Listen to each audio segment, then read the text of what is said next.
Funky, le singe magicien.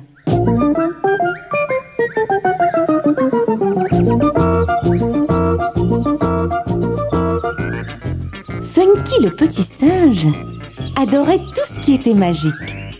Lorsqu'il quitta l'école, il déclara à son père qu'il voulait être magicien. « Mais j'ai besoin de toi pour cueillir les noix de coco !» s'exclama le père. « Tu es petit et léger, tu grimperas plus vite aux arbres que ton frère Cosmo. » Funky hocha la tête. « Mais papa, tu sais bien que j'ai le vertige !»« Cela ne fait rien, Cosmo te lancera les noix de coco et tu n'auras qu'à les compter en bas. » répondit le père. « C'est que je compte pas très bien non plus. J'étais toujours dernier en calcul à l'école. » dit piteusement Funky. Un jour, Funky se rendit chez Danilo, le magicien du village, qui habitait une vieille maison hantée sur la colline. « Je veux apprendre la magie, » lui dit-il. Fit Danilo en se caressant la barbe et en examinant Funky. « Je n'ai jamais eu de singe comme apprenti. » Il le conduisit cependant dans la cave. Il y avait là d'énormes jarres sur lesquelles on lisait « bave de crapaud »,« baie de sureau » ou « baie de genièvre ». Des étagères croulaient sous le poids de vieux livres à reliure de cuir. Sur une grande table se trouvaient des bols, des cuillères de toute taille et quelques vieilles balances au plateau de cuivre. Tout au bout de la table, Funky aperçut un bâton rayé qui ressemblait à un serpent. Dans l'obscurité, Funky distingua un petit personnage occupé à brasser le contenu d'un chaudron à 3 pieds. C'était une belette. Funky n'aimait pas les belettes depuis qu'une bande de leur espèce avait dérobé à son père ses meilleures noix de coco. « Je t'engage pour 1 mois, » déclara soudain Danilo. « Je verrai alors si tu es fait pour ce métier. » Funky était ravi. Willet, la belette, lui adressa un grand sourire, mais n'ajouta mot. Danilo était bon maître. Funky apprit à nettoyer les bols avec de l'eau de pluie et à les sécher, soit avec des orties pour jeter un mauvais sort, soit avec du duvet de chardon pour le conjurer. Il apprit aussi à connaître les fleurs sauvages, les herbes et les mousses de la colline et de la forêt voisine. Les pommes sauvages embellissaient le teint des jeunes filles, le romarin faisait boucler leurs cheveux et la feuille de laurier éloignait la foudre. Le magicien expliqua aussi à Funky comment il changeait de simples breuvages en potions magiques en agitant son bâton rayé. « Je t'interdis bien de toucher à ce bâton, » l'avertit-il un jour. « Même Willet, qui travaille avec moi depuis 3 ans, n'a pas le droit d'y toucher. » Funky lut cependant sur le visage de Willet qu'elle avait désobéi. À la fin du mois, Danilo déclara: « Funky, je suis content de toi. Tu peux commencer à travailler avec Willet. Je dois souvent partir en tournée dans tout le pays. En mon absence, tu devras lui obéir. » La belette donnait alors à Funky les travaux les plus durs. Pire, elle se vautrait dans le fauteuil de Danilo, les pattes croisées, et disait à Funky qu'il faisait tout de travers. Parfois, le petit singe était si fatigué qu'il devait se traîner pour rentrer chez lui.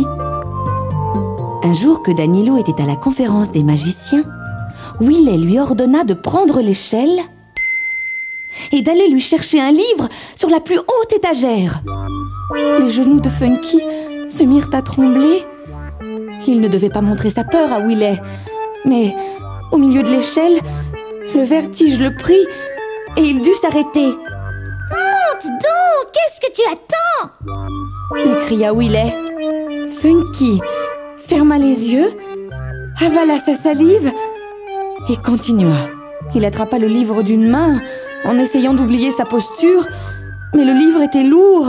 Il lui échappa et atterrit sur la tête de Willet qui hurla de colère. Funky se retourna alors, perdit l'équilibre et tomba dans une marmite de soupe au lierre. Tout suffocant, il essayait de ne pas avaler la mixture empoisonnée. Willet se releva péniblement en criant: Maladroit, stupide animal, attends que Danilo revienne. Tu as abîmé le grand livre des formules magiques. Puis elle se frotta la tête et dit: J'ai mal partout, je rentre chez moi. Toi, tu restes ici cette nuit pour réparer le livre. Willet prit la grosse clé sur la porte, sortit en clopinant et enferma Funky à double tour dans la cave. Surmontant sa peur, le petit singe alluma une chandelle, puis il se nettoya et se sécha. Il répara le livre en très peu de temps et chercha ensuite une occupation. Il ne put s'empêcher de ramasser le bâton de Danilo et dansa tout autour de la cave en le faisant tournoyer au-dessus de sa tête. Une chose terrible se produisit alors. Le contenu d'une jarre se mit à bouillonner et à envoyer des petits jets de vapeur. Effrayé, Funky recula et fit tomber des feuilles de pissenlit dans la marmite de soupe au lierre. Il jeta vite son bâton et courut se cacher au fond de la pièce, tandis que la bassine continuait à glouglouter. Elle allait exploser. Il se boucha les oreilles de ses mains et soudain, un jet de liquide orange jaillit. Un peu de ce liquide retomba dans la soupe au lierre qui, du vert, passa au brun. La soupe bouillonna alors très fort, puis dégagea une odeur nauséabonde. Funky était toujours tapi dans son coin, les yeux fermés, attendant piteusement le lever du jour. Enfin, il s'endormit. Il fut éveillé par le bruit de la clé dans la serrure. Danilo et Willet, la tête surmontée d'une belle bosse, entrèrent et contemplèrent avec stupeur le spectacle. « Eh bien !» fit le magicien. Funky n'en menait pas large en racontant ce qui s'était passé. Tout d'abord mécontent, Danilo se radoucit devant le livre si bien réparé. Il se tourna alors vers Willet pour voir sa bosse. « Oh, cela n'est rien du tout. D'ailleurs, tu en prenais un peu trop à ton aise depuis quelque temps, » déclara-t-il. Funky eut beaucoup plus de mal à expliquer la suite. Lorsqu'il avoua sa faute, une lueur mauvaise brilla dans les yeux de Willet. « Elle sait que je vais être envoyée, » pensa tristement Funky. Danilo se pencha alors au-dessus de la marmite. Il renifla le liquide brun, le remua et finit par le goûter. Son visage s'éclaira soudain. « Tu sais quoi ?» cria-t-il.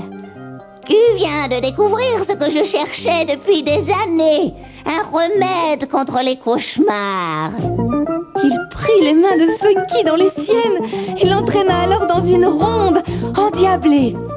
Épuisé, Danilo s'affala sur son fauteuil.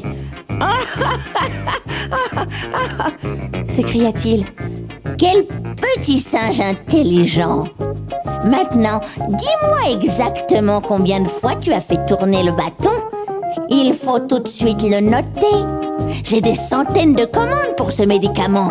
Quel travail nous allons avoir! Willet, va chercher un crayon. » Funky eut du mal à se souvenir exactement de ce qu'il avait fait. Il comptait lentement sur les doigts de ses mains et de ses pieds. Willet notait, la mine renfrognée. Mais elle ne pouvait s'empêcher d'admirer Funky.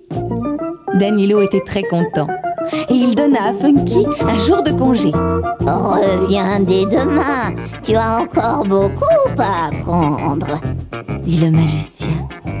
Funky courut jusqu'à chez lui, impatient de raconter à ses parents tout ce qui s'était passé. « Eh bien, dit le père de Funky, je vois que Cosmo et moi, nous allons devoir nous débrouiller tout seuls à la ferme, puisque tu es un vrai magicien. » Ils firent un grand festin de bananes et de noix de coco pour fêter la nouvelle vie de Funky, celle de magicien.